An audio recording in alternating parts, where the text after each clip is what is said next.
Good morning, hobby folks. Welcome to another edition of Hobby Hotline. This is episode 150. I'm your pal Val. With me is joining me today is Chris and Brody. How are you guys doing today? All right. Doing pretty good. And then we got the whole banana bunch out in Dallas here. Good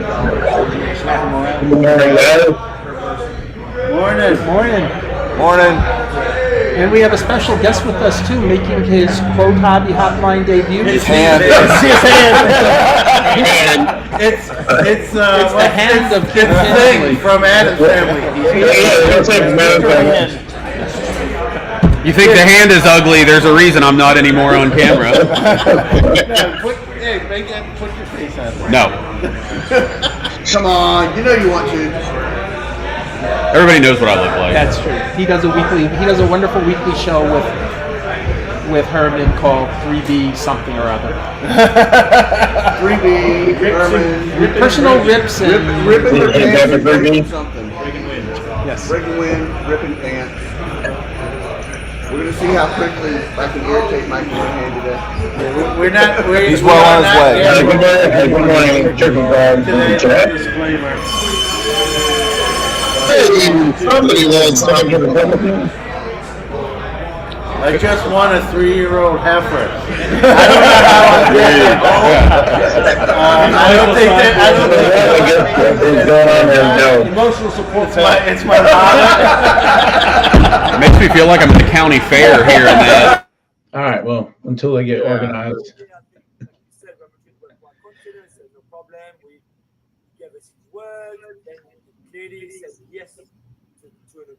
Oh, that's coming from. What's that coming from? It's coming from our Tom Brady 101 screen. Oh, okay. Anyway, Yeah. I don't know if you want to hit that first or not. Yeah, we might as well. So, when is a 1 of 1 not a 1 of 1? Interesting question, Chris. A second Tom Brady 1 of 1 from his rookie year was sold this week for almost $400,000. And if you go to the site, I found this on ESPN. It's a 2000 Fleer Showcase masterpiece. And it was graded 8.5 by BGS. And it was sold this week by PWCC for $396,000. The only problem is that there's a second copy of this card graded by PSA, and this is not the same card. It was not crossed over. There are 2 1s of 1 here. So PWCC, to their credit, and I know they get a lot of slack in the hobby, but they did actually fly down to BGS in Texas and showed BGS the slab, and they confirmed that they indeed graded the slab in 2004. And the PSA graded version is also believed to be authentic. Guy bought this for $2,000 in 2005, and it sold for $396,000 17 years later. So just as a side note, I was looking at 2000 SP authentic wax boxes just the other day, and because that's got the upper deck Brady, and because about things increasing in value, whatever. I think those boxes are about 125, I guess, when they came out in 2000, but they're about $5,500, $6,000 right now. Yeah. So. Yeah, And you're not actually guaranteed to pull a Brady. Right. That's what I was gonna say. I think I opened about 6 boxes. I never got a Brady. Yeah. I was looking for Brady. I didn't get a Brady. So, but I guess that's not too bad. And I think Chris, we kind of talked about it before the show that with Fleer, I guess going into bankruptcy, I'm sure there's a lot of stuff that leaked out, and you had mentioned that it was. It was a well-known.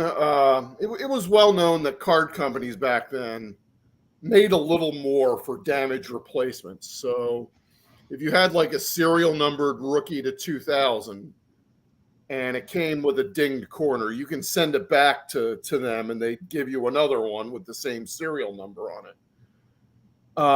This was a common practice back then. Nobody thought much of it, but it was thought that all those cards after a couple of years would be destroyed, and apparently this second one of one wasn't. And I'm beginning to think that when Fleer filed for bankruptcy in 2005, it might have leaked out. That second one might have leaked out then. So, are they both authentic? Probably. Since the BGS one was graded in 2004, I'm beginning to think that that's the one that was actually pack pulled, and the PSA one was the damage replacement. So I don't think there's anything really, any shenanigans or reprinting going on here. So, Right. What do you think, Brody? And what do the guys in Dallas think of this? Two ones of one of the same card. Your story, honestly, I was really confused when I saw it, but now after you explain with Fleer going out in 2005, I think that's the most thing. I saw the article at school yesterday, and I was like really confused. I had to get back to class and stuff, but that seems to make the most sense. Yeah, because I did that all the time with a lot of my Fleer cards that I pulled. If they ever got damaged, even serial numbered cards, what they used to do was just take your old card and punch out the serial number and give you like the serial numbered part of the card back along with the replacement. So, Oh, wow. Yeah. Well, that's why too, like Panini for their black box at the National, they probably, and for like, I got a Damian Lillard auto and mine, and I bet they probably there's 200 of them in the set or whatever it is, and they can keep 25 next year. These go into the black box. Yeah. So, guys in Dallas, Yes. what do you think of it? 2 ones of one at Brady. Hey, how is the sound? Before we answer any questions, can you hear us? Yes. Okay. Can you hear all that How crap about now? behind us? Yes. Yeah. And just add Brad looks very short. Well, one thing, as pointed out, I believe what Chris said, is in those days the companies would prep extra cards, so if you got a damaged card, you send it back. And yes, it was supposed to be, but remember, Fleer may not have done it, and by 2005, they're out of business. So there's a lot of stuff that's sold in the Fleer bankruptcy auction that could very well be absolutely legit that is like that. There may be more masterpieces, just that this is such a famous player that it's caused real extra demand. So it's a one of it's now 2 101s. But legally, morally, it's right. It looks like the same card, but one was a backup, and maybe there's some way, and you don't know which one came out when. One was supposed to be destroyed and it never was. Yeah. What was that? One was supposed to be destroyed and it never was. And it was probably stuck in the back pocket of a Fleer employee on his last day of work. So that's what I think. Yeah, I might probably agree with that. But 2005. I guess that's kind of going right back then. But and I mean, as you said, I agree with everything you said there. And give PWCC credit, they went to the Beckett offices. The card had its serial number. They were able to trace when the card was graded. And those Beckett holders, it's really hard to break them out of. So there's nothing. So the Beckett grade is obviously perfectly fine. I mean, to me, a 101 is really self-explanatory. It's it's a 101, right? Like sprinting plates, there's 4 of them. They're all 101s, but really they're 1 of 4 if you want to be technical. At least they're colored. We don't want to be technical. We have to have people that are somewhat technical because otherwise we could never. We get have into it. John Keating's our technical. Yeah, I think Chris needs some lighting help. I got all these lights on me. I'm in the basement today because it's 9 degrees out and our air conditioning doesn't work. So I'm in the basement today. And I got all these lights on me, and I'm still look like I'm in a freaking cave. Well, hopefully it's cool. It is cooler down here, so in the because it's gonna be a hot one. So hold on, Yeah. Uncle Rich is talking. So back to Dallas. I grew up in a house in the basement, but I miss that. So back to Dallas. How's the show? You have guys up yet? What's the report? Lots of Formula One. Lots of Formula One. Tons of it. I don't know if any of it's selling, but there's a lot of Formula One cars. That's awesome. Cowbell too. Lots of cowbells. Need more Let up. cowbell. We need more, but there's still a lot. Any F1 wax? What kind of wax? F1. Yeah, there's some. All of it's here. Yeah, if you want to buy Dynasty or Sapphire or Chrome or just the base, you can buy it all. I even thought I saw a polka dot F1 here as well. See one with skid marks? I saw a skid mark one. There you go. Somebody just won a stuffed animal. I'm in Mississippi State. We're douches. Woo! So Whatnot is right down the hall, and they're doing a live break. So it's It's really convenient time for them to do breaks. Some other place to do this? I guess not. He's not in the hallway. I didn't like that. Nothing's really changed. We stuck. If you didn't like it, you really don't like it now. We're not getting Christmas cards from Whatnot. That's been announced. That's from Turkey Cars. F1. Chasing the money. F1. Let's see, guys. Try to Dallas guys in the chat here. I like what Turkey Card said. F1 equals chasing the dollars, and that's right. There's a lot of hype. A lot of hype behind it. A lot of hype pouring sport. I'd be curious to see if it's selling right. And I never thought It's like watching that Miami race a couple of weeks ago. ago. I fell asleep about a dozen laps in. I mean, I don't. Is that all there is about Formula One? Yeah, Whoever gets to the first corner wins, or Chris, yeah. If you talk to Logan, Logan's formula basically, or we talk about it on the podcast. If you're leading that first lap, you're pretty much gonna win. You're pretty much high probability you're going to win.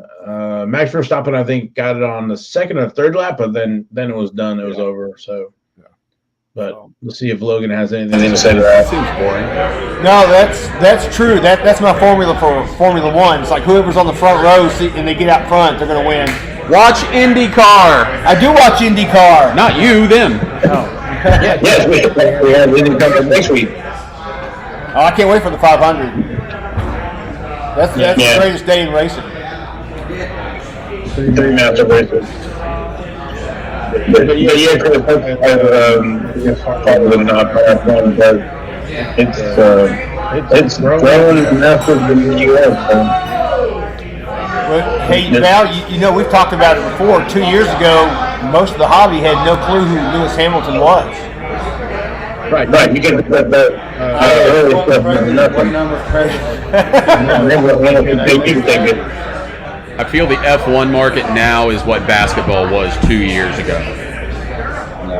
It's not as big, but just the concept of everything. And what soccer was last year.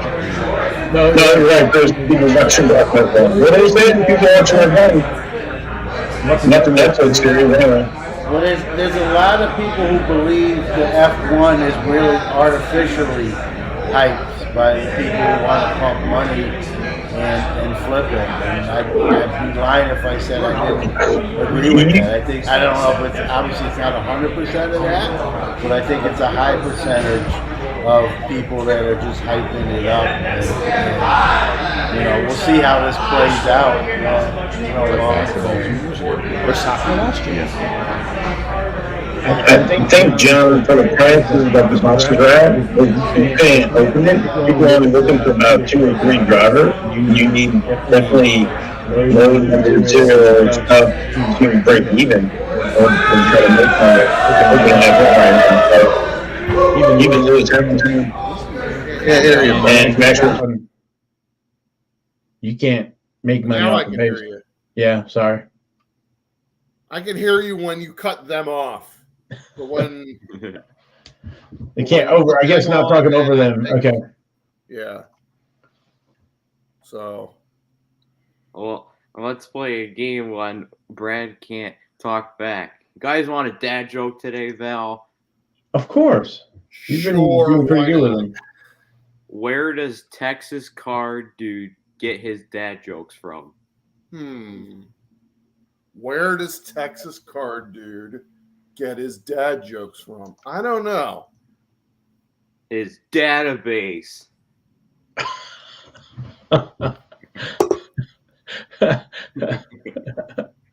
Dude, you just got sizzled. That was awesome. That was funny.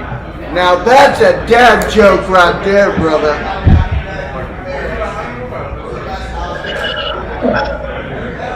When you grow up, don't become a whatnot guy, okay? Yeah.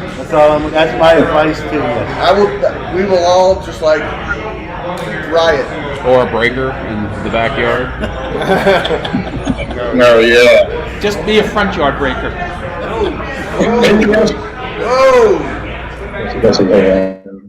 So for the Texas Dallas guys, what else is selling at the show? Anything? I think we're going to win an Emmy today. We're having the time of our lives. Emmy for sound engineering. I don't know who's going to finish second, but they're going to just have to get a custom. We're definitely bringing the entertainment value up of hobby media. Something's here to do for Lazy Sound. It's a pretty good deal. I don't know if they heard me or not. Logan, what's selling in Dallas? Anything at the show? And he wasn't walking out of my hotel room.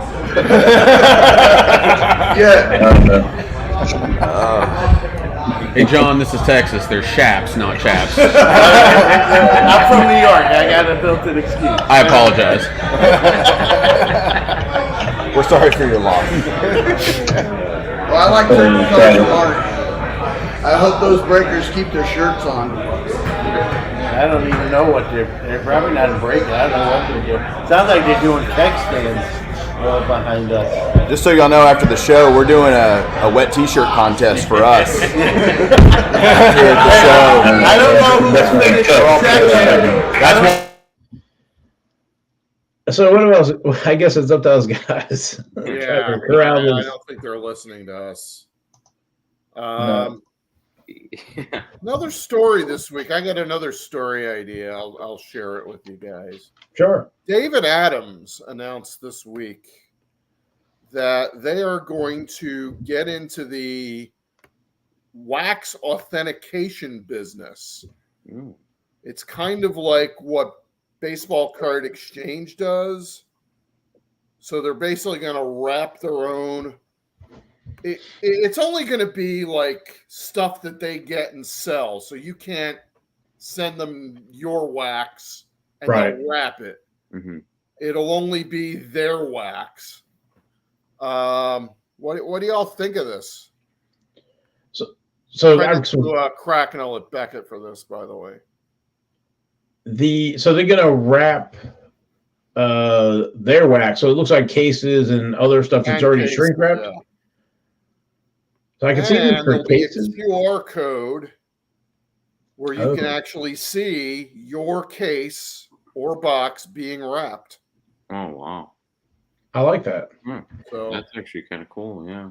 Yeah, it's amazing actually that this has taken that long for somebody else to kind of come in. I'm also surprised. surprised. Baseball Card Exchange. They've done an amazing job, but they had some hiccups here and there, and I guess one of the things that they bring value is for the older Topps wax stuff that wasn't already sealed. So, but I do like the fact that they have the QR code and having video of stuff. So I can see this maybe for Panini cases or maybe some other sealed cases for down the line. It doesn't really help, I guess, or doesn't actually go after Baseball Card Exchange too. So yeah, so it's not really competing with Baseball Card Exchange, but they're definitely offering some value-added stuff. Yeah.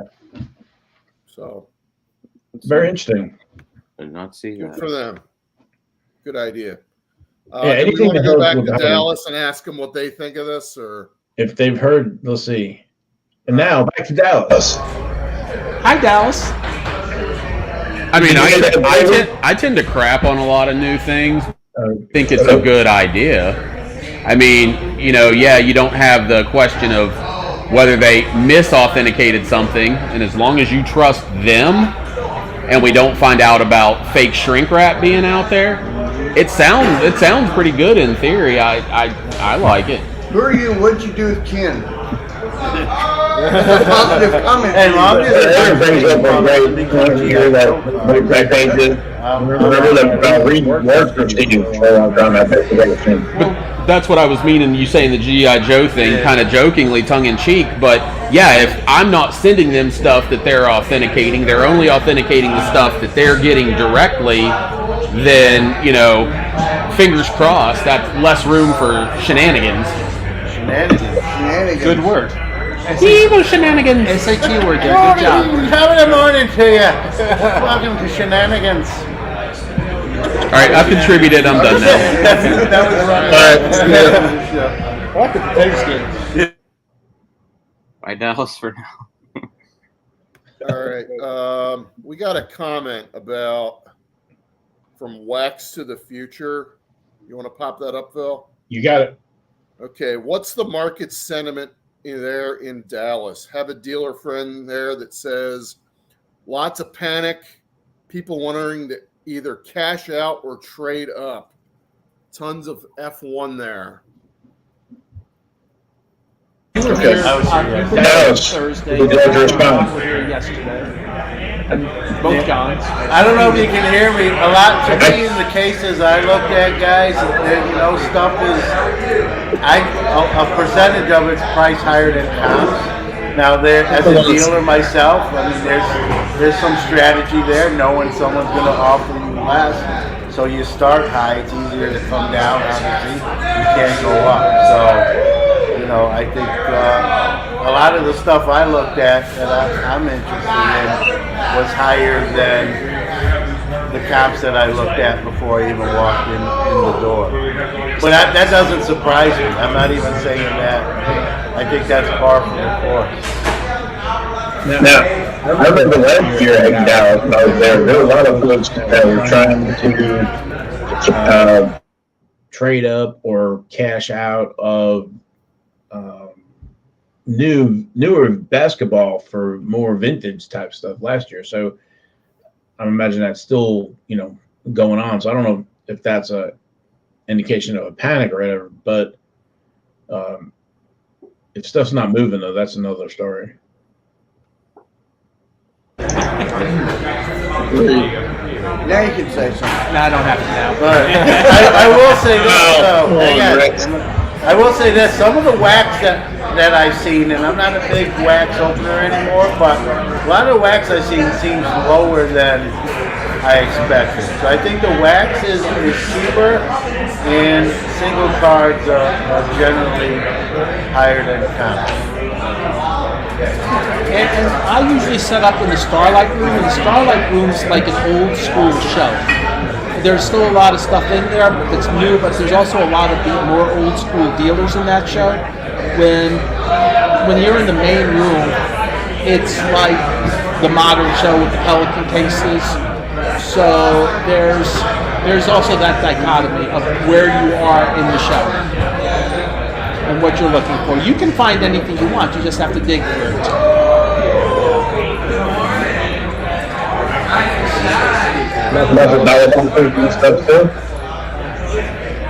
Yeah, I've seen there's a lot of dollar boxes here. So if you're a dollar box guy like Uncle Rich and Dr. Beckett, this is the place to be. And you. There's always the thing is the dollar boxes here are almost all new cars. When you go to the National, the dollar boxes will be vintage cars. That's one of the biggest differences. Now, I have seen some movement on some vintage cards here. I saw a couple of deals where people were trying to buy some like 51 Bowman Mickey Mantle cards, and the dealers were not coming off their prices at all. They were wanting what they had on the card. So they weren't dealing. Yeah, they can be very picky. Actually, I saw 51 Bowman Mantle. All right, see you, buddy.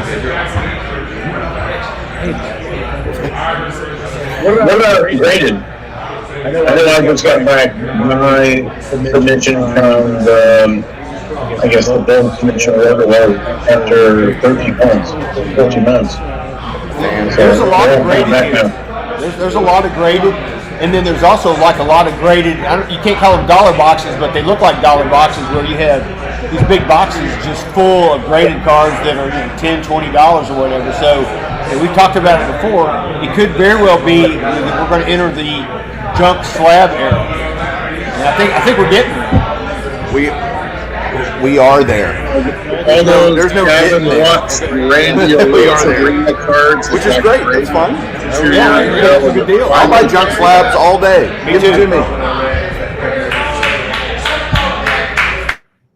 Chris, do you have anything to add without it, Bernie? Like all those Gavin Lux and Aristides, Keno, and Keno's the worst one. Yeah, all those guys and everybody's subbed.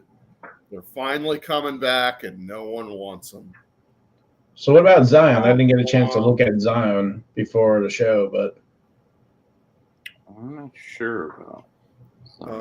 I think I saw somewhere that the Zion Prism was like the most graded basketball card of the last year. Yeah. Followed by the Jay Morant.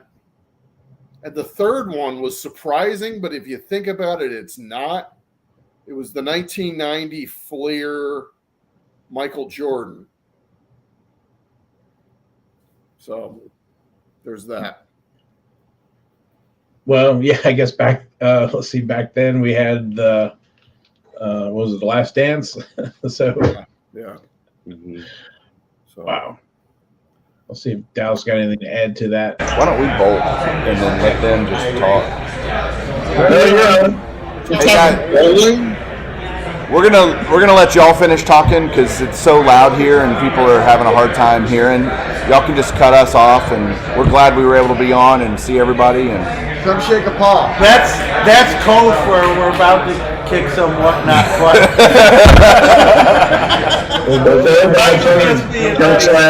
Have a knife fight with whatnot. And F1. We brought guns to the night. It's like the scene in what's that story? No, I'm sorry? The Pharaoh. He's supposed to be here, yeah. All right. Well, a story I saw on socials was Platinum Card Breaks was getting accused of a little bit of a scandal. They were opening National Treasures football, and I guess there was a redemption of Justin Fields on the bottom, and the redemption didn't come out at first. It stayed in the box, and then they got the box off really quick off the camera, and then put it in a weird spot. But then the chat caught him out on it. So there's a whole story there. They replace it with a Brandon Cooks card that was serial numbered to 99 copies. I did not get a chance to watch the video, but I know the owner came out. If you know about that reference, you know. Yeah. I know the owner came out and talked about it and said that they're going to, I don't know, Platinum Card Break seems like one that's gotten involved in some scandals before. I know I've been in break chats before, and they'd come in like spam their ads. So I'm not really sure if. I think the lesson there is if you want to break with people that you can trust to open your box off camera, and they'd still give you everything you got.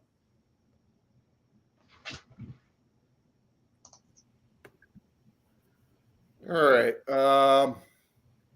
The attendees of the Nflpa Rookie Premiere were listed this Good week. list. And what's interesting is that there are, if you remember, the first 6 or 7 players that were drafted were all either offensive linemen or defenders. Mm-hmm.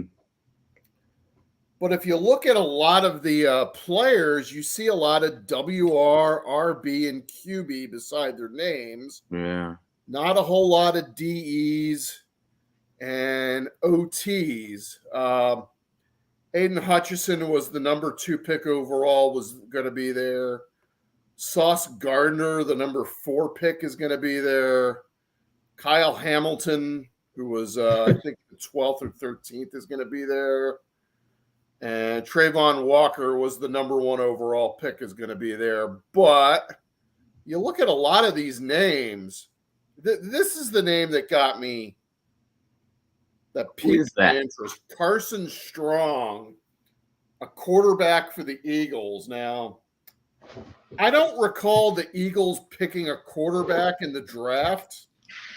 It's because they didn't. It's an undrafted free agent. And if you're inviting undrafted free agents, even if they are quarterbacks, and not inviting like top 5 picks just because they play offensive line, and I get it. Football is a skill. Football cards are carried by skilled position players. But come on, man.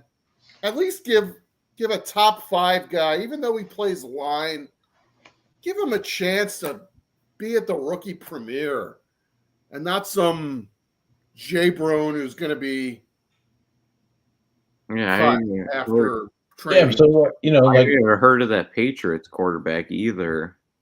Zappe, all the way at the bottom. Bailey Zappe. Right, Bailey Zapp. I don't even remember him. Let's see.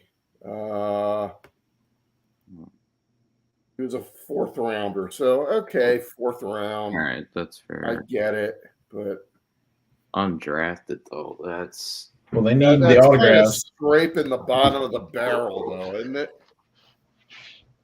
Sets are going to be weird this year. Yeah, it's going to be like 2013 when you had like, I think the top 5 picks were all linemen or defenders that year as well. So, or like 2014 where you had the couple quarterbacks that are, I mean, like you had Derek Carr and Garoppolo, who are both solid, but nobody like, and no Mahomes, no Watson, stuff like that. Yeah. Not a good year for quarterbacks or skilled position players, but it happens. A lot of running backs, though. Yeah. A lot of running backs. Well, I think the first running back went off the board until the 2nd round, so. You might be right about that. But these are the folks that, they're going to chase and help propel or try to sell Wax as opposed to the defensive. And I was thinking, like Julius Peppers was a super high pick. If that would happen now, he wouldn't even get a card. Mm-hmm. Probably wouldn't. So I guess when you have, trying to hedge on bad drafts or not, I don't say they're not bad drafts. I guess they're not card selling drafts, I guess, since the last few years. Yeah. Well, not every year could be a great draft year. So we got in the chat here. I put the link in if somebody wants to call in, want to talk for any particular subject, or in the chat. So we have Josh Allen and Bill's next 5 years from John Williams.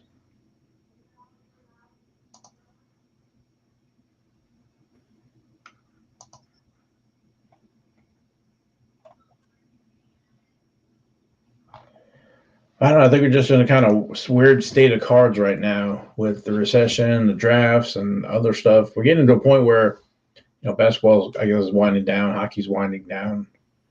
Baseball, is getting going, and no football. So, or I guess USFL, but no cards, whatever. So, yeah, where all the teams are in Birmingham, but there's like Houston teams. Makes a lot of sense. Well, I think the plan for that is just to have it in Birmingham for 1 year, and then next year. Yeah, that would probably make the COVID. Sense. So yeah. So, oh man, we still got 24 minutes to kill. All right, we could use a caller right now. So there's the link in the chat. Yep. Ask us anything.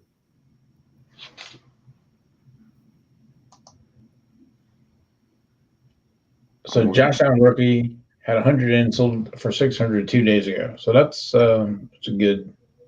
What's the future for Josh Allen? Well, Josh Allen's an elite quarterback, wouldn't you say, Brody? Yeah, I would think so. Yeah. He's made the Buffalo Bills relevant. And that's not very easy to do. No. And if it weren't for the stupid overtime rules last year, he could have championship. But good thing the NFL finally fixed those rules. Oh my goodness, that was getting annoying. Yeah, so it'd be curious, when do you know when to sell or when to keep, or so. Because like I had sold Brady, I guess when they lost to the Giants that Super Bowl, but he won a few more after that too. So like, will he become one of those super elites, or I guess be mortal? So that's what I guess we love about cards and hate about cards. 42 years ago today, The Empire Strikes Back released. Oh, don't say that. Make me feel old. Tariq Cohen sent for him. Yeah, I saw that. Instagram live stream working out, and he gets hurt again. I feel bad for him. And who's that? Tariq Cohen. Running back who used to play for Bears. The Bears. So it's not looking good for him. Kind of stings. Liked him. One of those 6th round picks that actually was doing stuff. I'll give that to former general manager Ryan Pace. He picked Tariq Cohen in like the 6th round or somewhere around there, and he picked Darnell Mooney in the 6th round. So he could do the late round picks, but the first rounders he would pick the worst possible one. I mean, there's a lot that goes into that.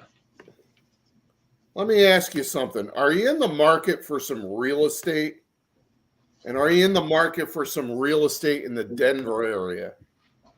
And if you're in the market for real estate in the Denver area, and if you've got $4 million burning a hole in your pocket, you could buy Von Miller's house. That's Brody. He's got that sapphire box still. And he'll even throw in this collection of framed game jerseys from some of his former teammates and some of his other colleagues. Wow. So you get a house and some furnishings. Yeah. Comes furnished. The man room is done. What was that, Brody? Have any of you ever been inside like at a famous athlete's house? I have. Just snuck around. When I was in grad school, I worked as a tutor, and I wound up tutoring the younger brother of Caron Butler. And Butler had been playing for the Washington Wizards, but he had just gotten traded, So he had this whole big house that his brother was living in. Let me stop you there, Chris, for a second. We have a caller. Basically rent free, and I would to tutor him. And we got a caller. We got a caller. Hey, Bobby. Hello. Maybe we don't have a caller. Not a very good connection. So you're saying, Chris? I'm sorry. So yeah, it's pretty neat because I would like sneak out to use the bathroom and spend a few extra seconds walking around and seeing like all these trophies and all these framed jerseys. It's actually pretty neat. So, oh, Bobby, you there? Yeah, I'm here. Are you guys there? Yes, yeah, we can hear you. Right. All right. Good morning. How are you guys? Great. How are you? Welcome to the show. Thank you. I do turn in on occasion. So, I heard that Victor Romans is coming in, the rookie card specialist, as one of the panel members. That'll be exciting. Looking forward to that. Yes. Be putting out the schedule here soon for next month. Yeah, he's a wealth of knowledge. I really think that he is somewhat the necessary evil in the, as some might think, in the hobby, going forward, because a lot of people, dispute some rookie cards. So it's nice to have a guy in that place. I'm actually the hockey hobby historian of the hobby, so that's who I am in this hobby. And I had a quick question for all of you guys. Actually, I'd like a little bit of opinion based on Wax. With what Dave and Adam's card is doing is a really good thing, I think, going forward. But where do you see Wax? Will this help or fortify the Wax going forward in higher prices, sustaining it, or do we see a little bit of lack thereof in the supply going with the summer months and everybody's back from COVID? Do we see maybe a little bit of reduction up? Because prices are so high right now, it's very hard to buy at this end of the marketplace. Be it vintage or modern. I'd like to hear what you guys have to say on that, and let's go forward with that. Chris, you want to go? The thing is, I think most card companies make their products not to be collected anymore. They're designed to be broken by group breakers. True. And as long as there's a steady army of group breakers out there, they're going to need, there's going to be a demand for unopened product. So either the group breaker bubble bursts, which I don't really see happening, at least in the short term, or card companies are going to have to start cranking out more product to satisfy collectors. If none of those happens, then yeah, I do see high wax prices for the time being. Good. Okay, that's good. I like that. What do you think, Brody? Yeah, I agree. I think, like you said, I think a lot goes towards the breakers, and it's pretty interesting looking at breaker sites and new releases coming out. And you showed us the rookie premiere checklist earlier. I mean, like, football stuff might go down, but the basketball draft's a really hot draft, I think. But the thing that's interesting to me is the fact that the draft just happened and the premiere came out, and there are still multiple sets of football that has not come out yet. Select hasn't come out, Prism, Optic, Immaculate, I don't think, and then Flawless. Like, there's still a lot. So, well, that stuff's just going to keep going up and up because people really want to pull Trevor's. And then this year for football, who knows? But baseball will be interesting too, though, because of how many prospects have already made their debuts, and now Adley Rutschman just got called up. Yeah, so update or series 2, there might be a lot of really good rookies. Unless they hold them back for next year. Right. Mm-hmm. We don't know. Well, here's an addendum to that question. Going forward with Fanatics being such a large part, would it be in their best interest to start certifying their boxes with a little extra special wrapping on it, opposed to, you know, if you're in contact and you open it, it's kind of unopened at that point. Would that be a good plan for them going forward? Sorry, Dave and Adams, don't want to put you out of business there, but most wax these days comes from the factory wrapped, and the wrap has like a logo hollow. I don't know what you would call that. You know, you buy a Topps box, it's shrink wrapped with the Topps logo on it. I don't know how adding a second wrap that says Fanatics on it, I don't know how that would work. Okay. Whether that would even be necessary. If it's a third party selling it like Dave and Adams, I can understand why they would do that. Sure. I just don't know why Fanatics would do that. Because it's already, if they're selling it and they're producing it, they're already shrink wrapping it with their watermark on it. That was the word I was looking for. Watermark. Yeah, as basic as it is, I thought they could get a little bit more detailed on it.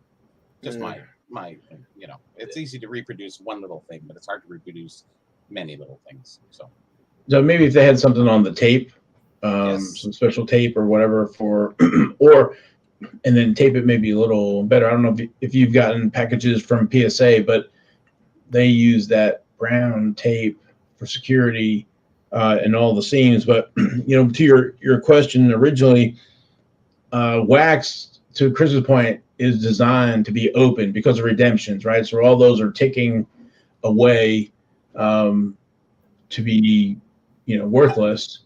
If you hit a, excuse me, you know, like a Tom Brady, I've seen where it was in the PSA boards where they would open old wax and somebody pulled a 2000 Tom Brady, some crazy card, but you know, it expired. So, but part of the wax escalation in price is because of grading. So depending on what I've seen that drive vintage wax naturally, because you know, just thinking about that 52 Topps pack that was opened and they hit the card number 1 and that graded, I don't know, what was a 9 or something like that. So, you know, $5,000 pack went to, you know, latent at vintage breaks. Yeah.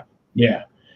So wax is, you know, the high price of wax is by grading. I look at F1. If you try to open a wax box for the price now, you're going to lose money, and it's usually a losing cause anyway. But you have to hit some really good cards to try to even break even or make money. So yeah, and to your point of redemptions too.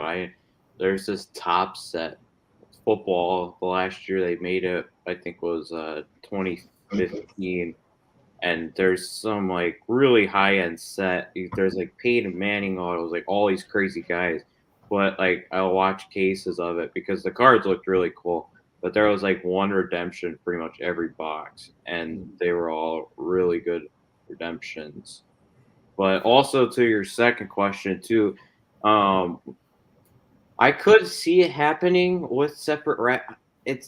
I've heard things about how they want to change how boxes look to make them really like attractive looking.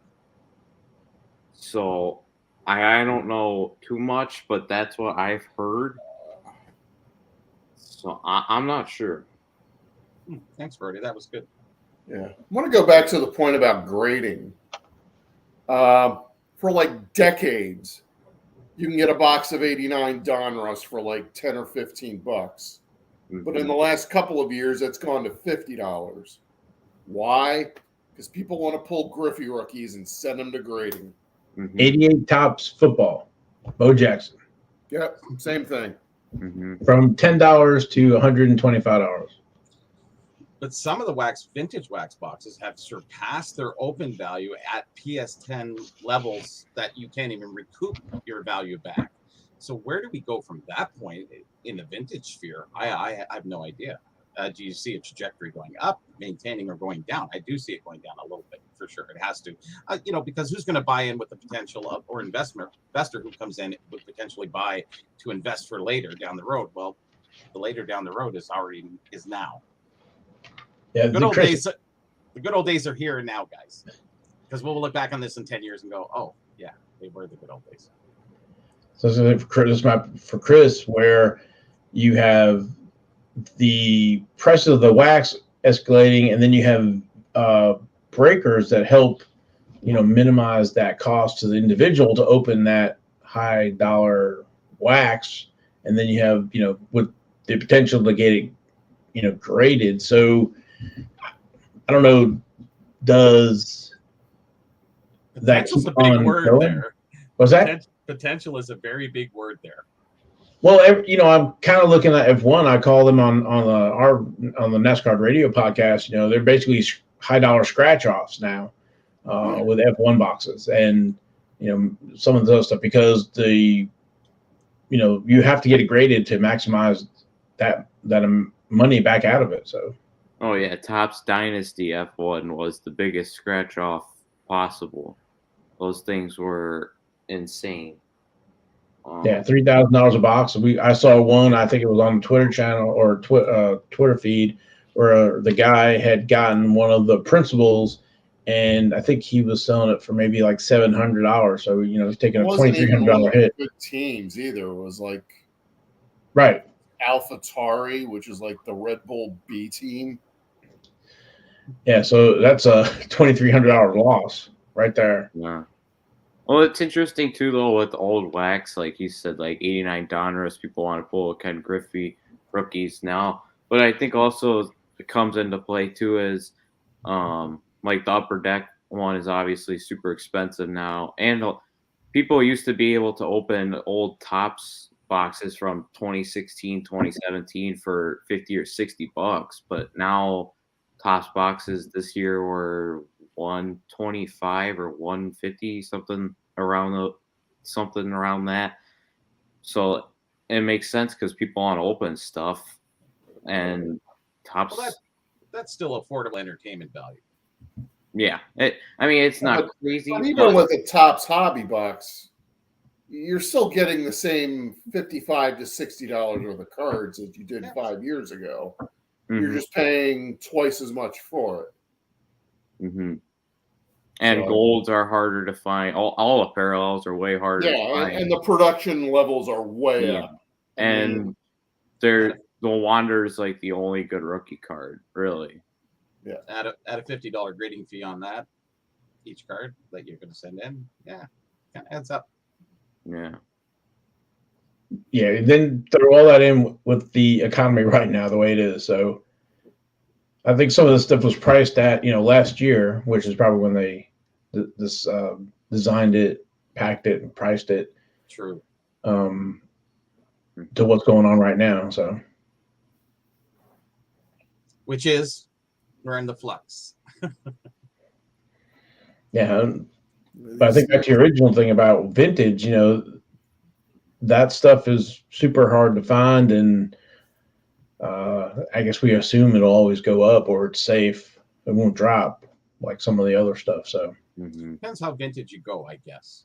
Yeah, this is true, right? And then 80s is not vintage really in the sense of anything. Even 70s isn't too bad until you get below. It depends. You're talking hockey, anything is different. But baseball, football, basketball, obviously a little bit different for sure. Oh yeah, Val, we're talking lottery tickets too. I was watching a break earlier of a Panini One football hobby box, and I'm looking at David Adams right now, and they're $560 a box, and they got a Ian Book dual patch auto to 75 or something like that, and Ian Book's like a third string quarterback, probably played 4 snaps last year for the Saints, so that's. You're going to get plenty of them, guys like that next year in football. Yeah, and that's not even like what you were saying, Val. That's not even the $700 card. Like that Ian Book probably sold on eBay for maybe $75 to a Notre Dame fan. It's not going for much. Well, with the NASCAR stuff, we have like National Treasures. They're in the $400 to $500 range, and you get a book out of that, and sometimes it's a $35 book or whatever. There's no auto on it, and it just, I guess it depends on what level you play in, and then you look at F1 Sapphire last year, $3,000 a box, and even if you hit a it was Hamilton or Max Verstappen, that's not going to pay for, base is going to pay for the box. You need some really good color parallels in there to make that money. So it's a lot of high risk, high reward and stuff right now. Yeah, taking it out of the collector's hands, putting it into the breaker's hands. Interesting changeover, isn't it, in the last year or so? Well, especially with 2021 football stuff too, because none of the quarterback except Jones really played that well. Lawrence was just in a bad spot on a bad team. Fields, same thing. Lance didn't really play much, and I know I'm forgetting somebody, but they were all kind of in bad spots. And then we reviewed that NFL checklist too now, so I don't know if we're in for a better year with cards for those prospects. So I know somebody's a massive breakout, but it's a lot of risk. They're cheaper. I'll take it. Well, I don't think anything's getting cheaper. Well, it should be more affordable. Yeah.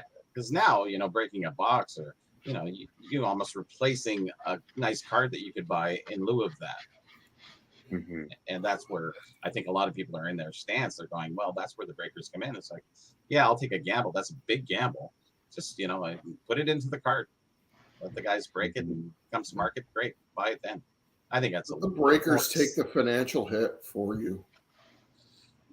Yeah, they're making money though. They don't do it for fun. So, Well, everybody in the break is financing that, and that's why I'm not a big breaker, because it's either random and I'm getting guys that I don't collect, and maybe it's that scratch off mentality, and then the breaker makes money. Everybody who's in the break loses the money. And then whoever buys that card at the discount, then they're the winner. So I guess, like you said, that money buy the card. Val, think about it too. A breaker could probably sell a break if a box $100, and for whatever reason they did 10 spots at $10. They'd still be making money because they would have gotten the box for way cheaper than $100 compared to what we have to pay for on sites or Walmart or whatever. Right. Well, sure, they're in business to make money, of course, right? Yeah. But the margins are kind of small on the $100 box. You really step up into 500 plus to really make any residual comeback on your money, for sure. Yeah, what was that big one that happened the other day that was like $4,000 a buy-in or whatever? What was 2 weeks ago or 3 weeks ago? Was it football?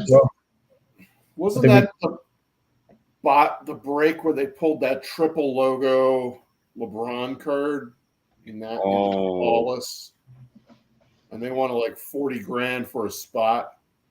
Oh, is that the logo man? Yeah. No. Yeah. Okay, that was. But it's for like $40,000 a spot, and everybody pretty much lost it, except for that one spot or whatever. Yeah, we can eliminate 99.9% of the people who are in the hobby who go into those $40,000 breaks. So it's good entertainment value, that's for sure. Well, I guess what I'm saying is that probably odds would go to most breaks. So whatever price point you're at, if you're at $1,000 a spot or $500 or $200 a spot, like I said, when we open the boxes, not most are losers as opposed to being winners. Well, I think the funny part about that is that a lot of boxes were open prior to that, and the logo man wasn't hit, and they were eliminating it down to a few boxes, so that's why the buy-in was so big, because it wasn't. But actually, if anybody would have pulled that in your first, kept it on the side, not told anybody, or you're just a collector, all the other people are going because they think that the internet's everywhere. This thing is public to everybody, but it's not. You could have kept that card off to the side. in your own pocket and let everybody go crazy. Mm-hmm. Or maybe even sell that last box. Yeah. And Val, too, that's why I like getting into breaks with different products, because if you get into like a case break in Actual Treasures Racing, like there's probably going to be one big hit in the case. But if you get into, you know, there's like 2 or 3 different products, who knows? Maybe they pick the lucky boxes and you have a huge hit in all 3 of them. Like the big case card or whatever, you know? Yeah, no, that makes sense, because you're right. Usually, like I'm more familiar with the NASCAR, the National Treasures, there'll be a really good booklet in there, and then you'll have a few of those that are booklets that aren't even no autograph. It just might be, you know, big tire and big sheet metal with no autograph. So last final question. Regards to F1, do you think that they're putting enough hits in the product? Should they be putting it forward, considering the price of the box? Well, you understand Fanatics is going forward. We don't know the changes that are going to happen, you know, to the retail boxes or whatever they're doing. Do they need to put bigger hits in the boxes for your money? If the regular guy can't afford a box and he's going to go through a breaker, do they have to really perform more in that sense? Will they going forward? I don't know if they will, because of the prices that they're realizing now. And a lot of people aren't, I mean, they're chasing the autographs, but it's really the parallels of the different colors and parallels. So I don't know, maybe they add more parallels to the product, but yeah, that's the but thing. The thing is that a lot of products are already over paralleled. Mm-hmm. I mean, the sell sheets for Bowman Chrome Baseball came out this week, and just the sheer avalanche of parallels and of refractor colors. It's like every refractor color has like 2 or 3 different versions. You have your base version, the wave version, and then the diamond version, and all it does is just dilute the value. I mean, the base one's always going to go for the most. The shimmer is never going to go for more. But I think like you see in Prism Football last year, they went to 2 autos, and it had been 3 for a long time. And I think it's really because, and I watch breakers and stuff, when I asked them, like, why do you think it went down to 2 autos? And they say because the autos probably won't be that good. It's going to be about getting the parallels of all these rookies. So going forward, should Fanatics be looking into adding something different or more? Should we be changing the roll of the dice here? Should we be putting something else in there? Maybe not worth a major value, but like you're saying, saturated, parallels. Should they be doing something a little different? Well, in a perfect world, they'd actually be subtracting a lot of stuff. Yeah. Maybe not having 78 different parallels of the same card. But then that gets to the other point I was making about these products being made for breakers. Mm-hmm. Breakers don't want to sell slots that then get skunked. No. So you have to put something in there for them. And then we wind up with 78 different levels of parallels that just dilute the product. So it's... Well, I guess I'm really more saying, should there be more of a creative and looking into this going forward? Because we're at this point, like you said, saturation. Where do we go from here? What is there left to do? The Josh Lubers, the creative, mind behind so much of these companies. Where do we go from here to satisfy the masses here? We all want a little more. There's only so many things you can do with a 2.5 by 3.5 inch piece of cardboard, though. Mm-hmm. Well, we've tried autographs. We've tried game used. We've tried die cutting. We've tried parallels. 10 years ago, they actually tried to mount TV screens on the cards. Remember those Panini HRX? Oh, nobody liked them. They're kind of What cool, else though. is that? What else can you do with a piece of cardboard? It's not even about that. I'm trying to go a little bit further. Yeah, I think Fanatics is going. The distribution is the problem. I know, like with F1, that they had hobby, and then they also produced a light version, taking the the auto out of that light version and adding some more parallels, like the wave parallel. So I would not buy a light because Topps Chrome Baseball Light last year, basically, they were like $100 on Topps' site. You're better off buying 2 blaster boxes than buying a light box. But continue. But if they can fix the distribution chain, that you're actually to go on their website and order, or through the store or whatever, instead of having to go through these distributors, I think it keeps the prices down. They make more money, and that'll put the product in more folks' hands. So I don't know if they create a separate product just for breakers and then have regular product for everybody else. Because when F1 is available on Topsite, it's gone in a minute or two. So I don't know if they're putting 1 box up there for sale or 100 cases up there for sale.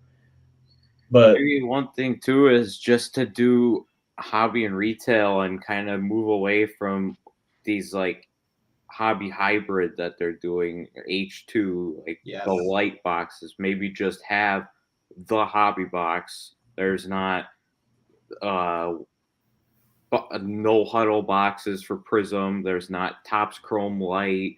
There's not hobby hybrid. Maybe there just needs to be hobby, and that's it. And then retail. I don't know. That's the way it always was. Mm-hmm. Yeah. Until they've complicated it a little bit. Now you don't even know what you're getting. Right. Yeah. But now the choke point though is the distributors. They can put the price at whatever they want. Maybe not in the future. Right. And so that's what I'm saying. When you're talking about maybe some innovation and stuff, maybe that's the piece of the chain there that we haven't seen yet. So we'll see. Okay, if you drop that chain out, then who's getting the most amount of money at the product base would be the manufacturer. So if we eliminate that, that puts more money in their pocket. That gives them more opportunity to put things out there. I'm thinking more of redemption stuff. I really, what if you got a piece of F1 helmet of a player, or not even a piece, like a helmet, a chance to win one of the game, putting big stuff in there and lessening all the parallels that they're putting in there. I don't know. Well, just going forward, it's nice to get a game used jersey, not from a major player, but just from somebody that's a $500 to $700 piece. I don't know, $1,000, $1,500, something like that. Adding more variety in there, I think would, and people would like that. We all have kind of rooms and spaces. It's nice to put up some 3-dimensional collectibles in there. Well, I almost did that with blockchains. Really, Panini tried that. I mean, I'm not big into the NFT part, but no, they kind of did that for a couple of their products, and surprisingly, some of them go for a lot. I don't know why, but they did. Maybe Fanatics' main part of their business is, supplying memorabilia, right? Right. That's what I'm saying. Maybe there's a redemption in, the baseball for a jersey of your choice. Come on down to Fanatics, exchange it for. Great idea. There you go. Or a hat or whatever. Yeah.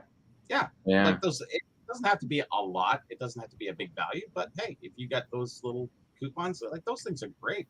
That incentive alone is a great thing, opposed to getting, I don't know, $10, $20 card. Maybe you'd rather get a $25 hat. Well, I love Topps' idea too when they started 2018 or 19 when they started the home run challenge cards. I thought that was a really cool idea. It's just I like it, especially being towards Chicago, where I could go to a Sox or a Cubs game. If I get a Sox or a Cubs guy, I could go to that game, and every time they bat, hope they hit a home run.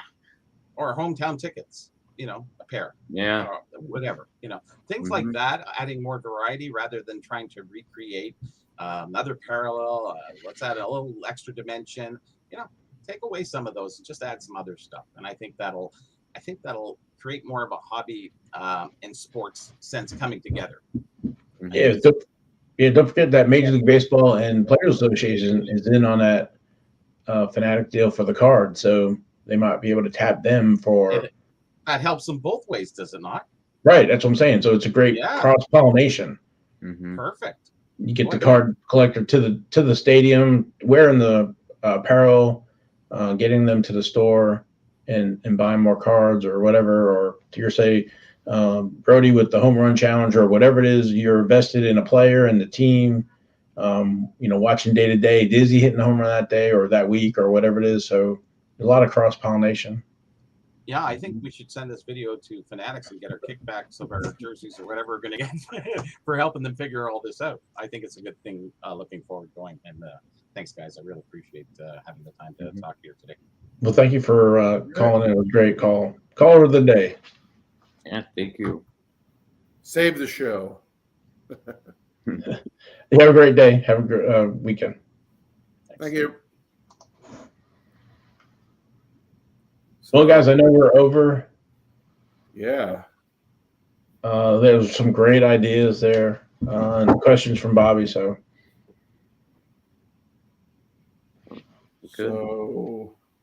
anything else before we head out? That's it. Yeah. All right, guys. Be sure to check out Hobby Hotline next week. Tuesday, we have Drew, Ryan, and Uncle Rich. And then next Saturday, Newman, Dr. Beckett, and Corey, Yan Wax will be on. So have a great weekend and tune in Tuesday. We're out of here. Keep on.